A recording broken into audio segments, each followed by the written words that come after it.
जब से रूस यूक्रेन युद्ध का आरंभ हुआ तब से हर किसी ने यह दावा किया कि भारत अपने तटस्थ वाली नीति को ज्यादा लंबे समय तक संभाल नहीं पाएगा, क्योंकि जब यूक्रेन का युद्ध लंबा चलेगा और दबाव बढ़ेगा तो भारत को अपने तटस्थ वाली नीति छोड़नी पड़ेगी।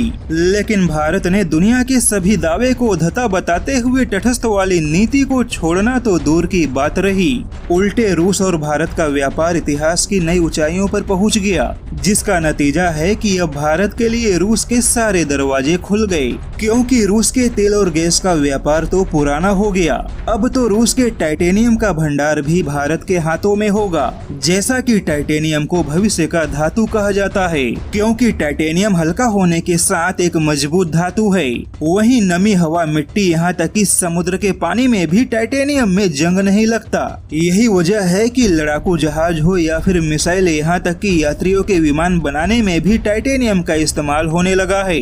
वहीं यूरोप और अमेरिका की एयरबस और बोइंग जैसी दिग्गज हथियार बनाने वाली कंपनियां भी अपनी आधी टाइटेनियम की आवश्यकता के लिए रूस के भरोसे थी। लेकिन अब रूस ने इन सभी कंपनियों को टाइटेनियम देना बंद कर दिया, किंतु अब उसी टाइटेनियम का भंडार भारत के लिए खुलने जा रहा है। हालांकि अभी तक अमेरिका और चीन टाइटेनियम के सबसे बड़े खरीदार हैं। यहाँ तक कि चीन खुद टाइटेनियम का एक बड़ा उत्पादक है, लेकिन फिर भी चीन बड़े पैमाने पे रूस और दक्षिण अफ्रीका से भी टाइटेनियम के भंडार को जमा कर रहा है, जिसका इस्तेमाल चीन अपने लड़ाकू जहाज, पनडुब्बी, ड्रोन, हथियार बनाने के अलावा मिसाइल बनाने में करेगा।